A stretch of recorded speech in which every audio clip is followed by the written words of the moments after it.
mentai kumba ki briu ki beduk bapli ki namla shu pan pendon kam ya ka phone haba ka plan recharge ka nang kiu man lagas ngi te nang no gain ki briu ki beduk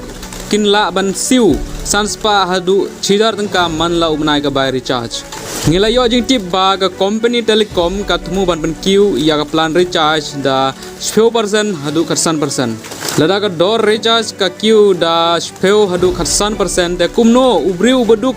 unla ban recharge man la umnai bable manta ke telecom company ki ba hai ki de ka JIO bat ke AIRTEL dena ta ka dau ba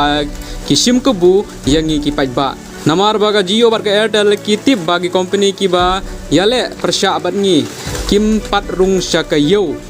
kumta ngila ban PYNKIEW ya ka DOR jong ki recharge kat bangi mon manta ke ba ka JIO bat ka AIRTEL kin le Sngap ngani thu ipi lada om PYNKIEW DOR ya ka recharge te phila ban yo tang 6GB ka data hakajaka jong ka waypoint sanjibi data ka phiyo manu banai kum kanuk sa phiri recharge mta live spa tangka manu banai bat ka portrait kam kalong arpu pras ngi kamut ka validity bat phiyo waypoint sanjibi ka data kumta ke ka ba ka JIO bat ka AIRTEL kin le hagine gisngi ban 1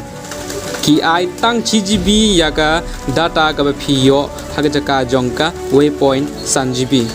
hagine gisngi ban 1 la de phiri recharge live spa tangka piniyo tang 1GB ka data la de phi kwa 1.5GB pinhaban recharge da ka DOR sanspa tangka kene ka de ka plan jong ka JIO bat ka AIRTEL kala ban long ba ka DOR recharge kanam Q 100 ka data ka phi yo na ka waypoint san GB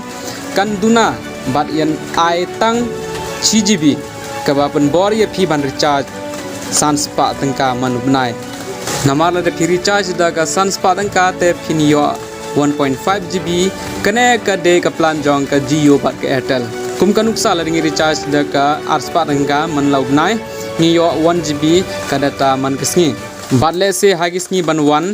kin sa ai tang sanspa MB kain hagajaka 6GB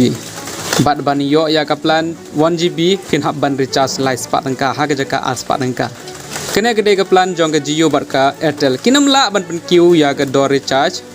100 kin penduna ya ke data ka phiyo man kesngi kumta kene ke de update jonga